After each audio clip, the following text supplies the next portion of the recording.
मसीह में आपकी सलामती हो। आए हम पांचवा कलमा सीखेंगे।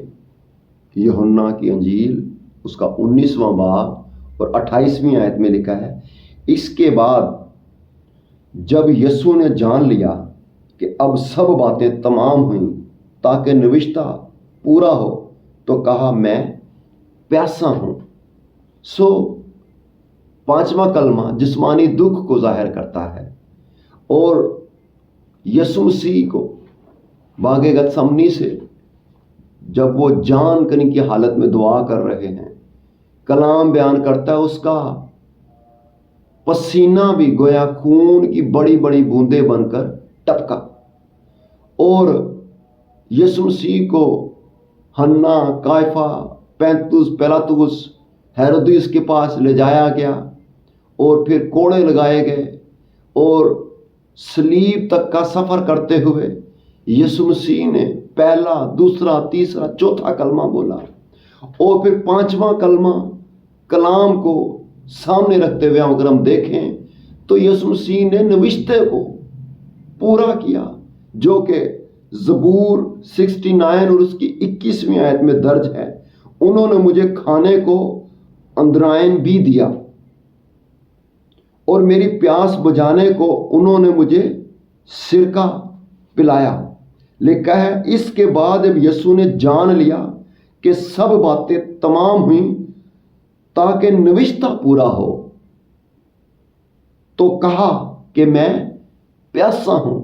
मसीह यीशु जो उसके मुतल्लिक ठहराया गया था, वो उस कलाम को अपनी जिंदगी में पूरा कर रहे हैं। ज़बूर नवीस ने मसीह के मुतल्लिक ये कहा था।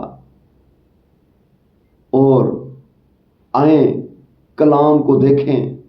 प्यास की शिद्दत अगर महसूस करनी हो तो उस हिरनी को देखें। ज़बूर 42 के मुताबिक कि वो पानी की तलाश में नदी नालों को मारा मारा भागती, दौड़ती, तड़पती है कि कहीं मुझे पानी मिल जाए।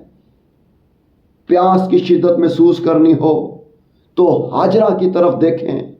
वो कहने लगी कि मैं इस लड़के का मरना तो ना देखूं। सो वो उसके मुकाबले बैठ गई और चिल्ला चिल्ला कर रोने लगी। प्यास की शिद्दत महसूस करनी हो तो समसून की तरफ देखें। उसको बड़ी प्यास लगी, तब उसने खुदावंद को पुकारा और कहा, अब क्या मैं प्यास से मर जाऊं? प्यास की शिद्दत महसूस करनी हो तो उस दौलतमंद अमीर आदमी की तरफ देखें जो बाप अब्राहम से रिक्वेस्ट करता है और कहता है, बाप अब्राहम, लाजर को भेज कि वो अपनी उंगली का सिरा भिगोए ताकि मेरी जुबान तर हो। आए उसको देखें। और उसने पुकार कर कहा, ए बाप अब्राहम, मुझ पर रहम करके लाजर को भेज कि अपनी उंगली का सिरा पानी में भिगोकर मेरी जुबान तर करे, क्यों कि मैं इस आग में तड़पता हूं।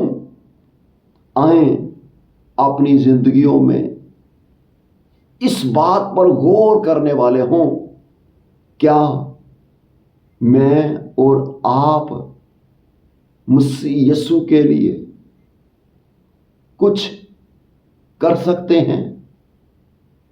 क्या मैं और आप मसीह की खिदमत में इस कदर जानकनी की हालत में वफादार रह सकते हैं? पांचवा कलमा यीशु मसीह की अज़ियतनाक, दुख भरी जिस्मानी जिंदगी की अक्कासी करता है कि वो किस हद तक हमारी मोहब्बत में अपने आप को बाप की मर्जी के सामने उंडेले हुए हैं। आए मसीह के लिए अपनी जिंदगियों को वक्फ करें। पौलुस रसूल कहता है, ये दुनिया मेरे एतबार से और मैं दुनिया के एतबार से मसलूब हुआ हूं। आए अपनी जिंदगियों पर गौर करें।